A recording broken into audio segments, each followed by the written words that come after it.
The first thing that I want to know is how you got involved with In Pieces, and also if you could tell me a little bit about that.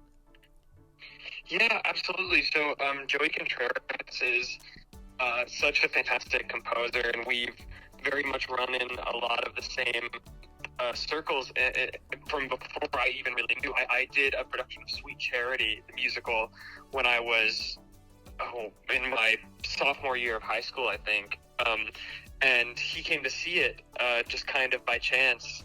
And I was like a very small role. I had half of one song, but he and Natalie Weiss, who's a mutual friend of ours and a frequent collaborator of his, both came to see it and were so kind. And then I won the Jimmy pretty soon after, so I was very much on his radar. So he reached out a few months ago asking me to sing this song, and I was honored because I love his music so much. And that's the song Me and Mr. Popularity. Yes, which is so good. I just listened to it. It's an awesome song. It's totally in my wheelhouse of just it's just telling a story. It's a beautiful song. So how old were you when you first got into theater? I was when I did the first show, I was 8 years old. But when I fell in love with it, I was 3 years old because I had been to Disney World, which is very much a similar sort of part of my brain, and then I saw Beauty and the Beast on Broadway when I was 3 years old, and then I saw the movie High School Musical when I was 4 years old, and that just kind of cemented everything. Speaking of Disney World, I saw Ratatouille the musical. I got my tickets for that the moment that I saw they were out, which was so much fun. What was the experience like doing a virtual show? It's funny, I have now done essentially a Broadway show with all of these legends that I have never had a single conversation with. I had not talked to Titus. I am Facebook friends with Andre DeShields. I've never met these people face to face. Most of them, I've gotten to talk to a handful of them, but it's this kind of bizarre thing that, if I ever run into Adam Lambert for some reason, I'll say, hey, we were in a musical together. I'm not sure if you even know. It was awesome. It was such a whirlwind, and everyone, it was really just such a labor of love. It was kind of amazing to see everyone just putting their all into it to get it done in that really short amount of time. Yeah, and I'm sure having your YouTube channel and uploading all those songs is helpful for that, being able to connect to an audience without necessarily having an audience with you. Yeah, I've gotten pretty used to speaking into the void or singing into the void. So it was fun. There were definitely moments that I've sung without a partner. I've acted with a screen, but I've never acted without a screen without a partner. It was really just me in my room, doing these scenes. So I had this little stuffed animal of Remy that I must have gotten in like 2008 or whenever the movie came out, that I would just sort of put on the ground sometimes to play the scene for him. And now they're doing the Ratatouille Disney ride too. Oh yeah. That's so exciting. I'm very excited. I got to do it actually in France a couple of years ago. It's amazing, and I can't wait to do it. It's the closest I'm not going to say the closest I'll ever get, because hopefully I maybe one day I'll get a little closer, but the closest I'll have gotten so far to being able to go on a Disney ride and say, that's me! Oh, yeah. Exactly. So, you also write original music. Yeah. Did you get into that around the same time you got into musical theater, or a little bit later? Kind of, yeah. Music really kind of came first to me. I was playing the drums from... I must have been like 2 years old or something, just sort of banging. Everyone in my family, like all my siblings are pretty musical. And so I grew up around, my sister taking her violin lessons and my brother taking his mandolin lessons and stuff like that. So I very much grew up around music and wanted to be like them. So I absolutely fell in love with music, and that quickly evolved into writing music. And I read that you founded a musical theater company in middle school. I did, yeah. Znifrak Productions. I was 12 years old. That's so awesome. Yeah, it's really we're still trucking. We're still moving. What was the first thing that you did with that company? We did a cabaret, and it was really just for my bar mitzvah project to raise money for charity. We did a cabaret of just whatever anyone wanted to sing, and it was supposed to be just a one-time thing, but then I was on stage doing it, and I was like, you know what, I don't want to stop doing this. I want to do this forever, every year. So then we did a Beatles cabaret, and then we did the Star Wars musical that my friend Adrian Dixon and I wrote, that we did again at 54 Below last year. So, and then we just kind of kept going, and it got bigger and better every year. It's the thing in my life that I'm proudest of, definitely. That's awesome. You wrote the Star Wars cabaret? We did, yeah. We wrote this parody musical in 8th grade, and it's very much what you'd expect 8th graders to be able to write. That's good that you did that in 8th grade and you were able, you said, to perform it last year? Yeah, the idea was that we'd give it to, because we wrote it and we staged it in 8th grade, and even then, we had our final dress rehearsal, and Adrian Dixon, who wrote it with me, came to the rehearsal, and I said, what do you think? And he said, it's what we wrote. Even then we knew it wasn't the greatest. So to then bring it to 54 Below, with like these incredible professional actors and say, you know what, do your best, was really, really fun. It was a really fun couple shows we got to do. Is that something that you want to continue doing, writing and performing? Definitely, yeah. It's especially over this pandemic. I think I've tuned into my writing even more than I had before. Which I was doing it a lot, before Dear Evan Hansen and stuff. But now it's such a huge part of me that I definitely never want to stop doing it. Right.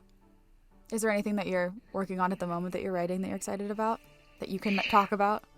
Yeah, I am writing some music that you will get to hear soon. That's what I can say. Okay. I think the way I'm framing it right now is I'm working on getting music out. It's not just me working on it. I'm working with real fancy people to help me make it great, and people will get to hear it very, very soon. That's how that's as much as I'm giving myself the liberty to say. Of course, I get it. So you mentioned Dear Evan Hansen. How old were you when you first... Well, you're 18 now, aren't you? Yeah, I'm 18, yeah. So how old were you when you your first performance as Evan Hansen? I was 16. I was 16, and I started on January 30th, 2019, which was bizarre. I think about it every day. It was incredible. What was that first performance like?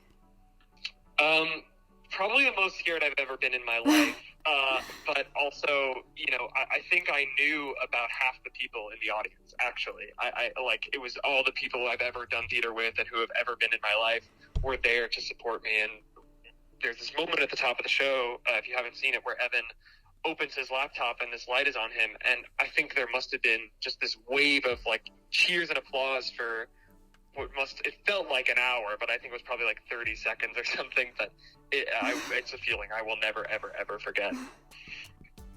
I'm sure that role was a dream role of yours.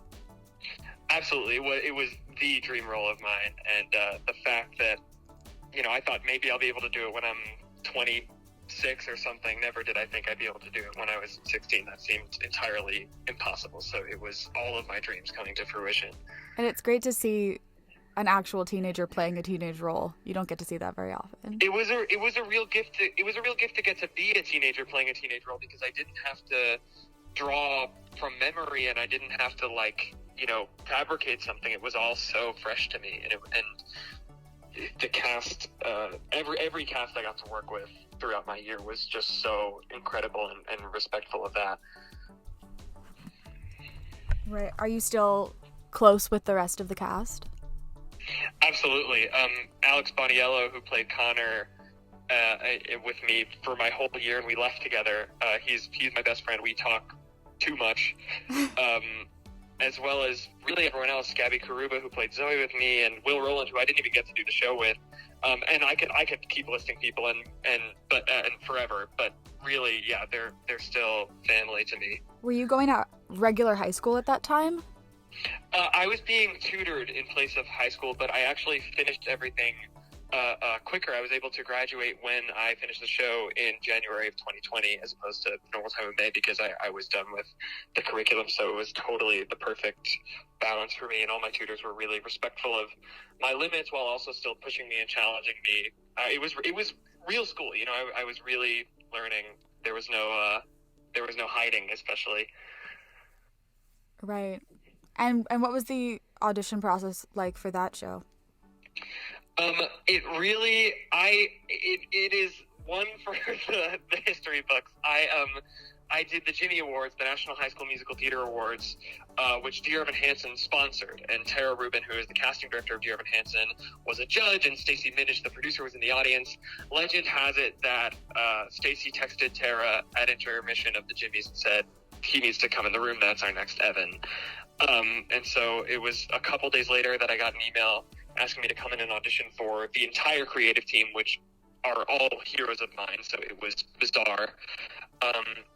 And I sort of quickly found out that what I was doing, my first audition was the equivalent of most people's final callback. And it was my only audition. I found out only a few days later that I'd be going into the part, which is insane. I can't believe they did that. It's still crazy That's to me amazing. that they took such a huge chance on me. I'll never stop thanking them for it. What are some other dream roles of yours? At this point, I have lots. I know I'm a huge Disney nerd, if you can't tell. I'd love to play, I'd love to be in any sort of Disney theater project. I'm so excited to now be part of High School Musical, but I think specifically Quasimodo and Hunchback of Notre Dame would be awesome. But all that being said, I'm having such a great time sort of starting to get to originate material and be the first person to put my mark on something. I haven't gotten to do that.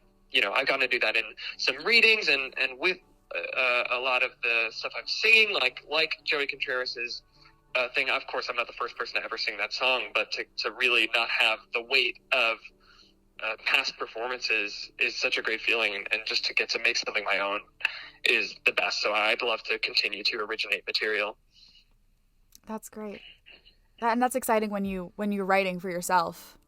I write as well, Totally. and being able to write characters for yourself is so much fun. It's really, really wonderful. It's also terrifying because I'm like, oh wow, I made this. Especially with Star Wars. I think Alex. I was playing Han Solo in Star Wars, which was frankly an accident. Somebody dropped out, and I had to. Both in 2016 when we did it the first time, and at 50 or Below. And Alex turned to me and said, "You wrote." He said, "I love the idea of little 8th grade you writing the hardest musical theater song of all time. It is so impossibly difficult to sing. I don't know why I torture myself like this."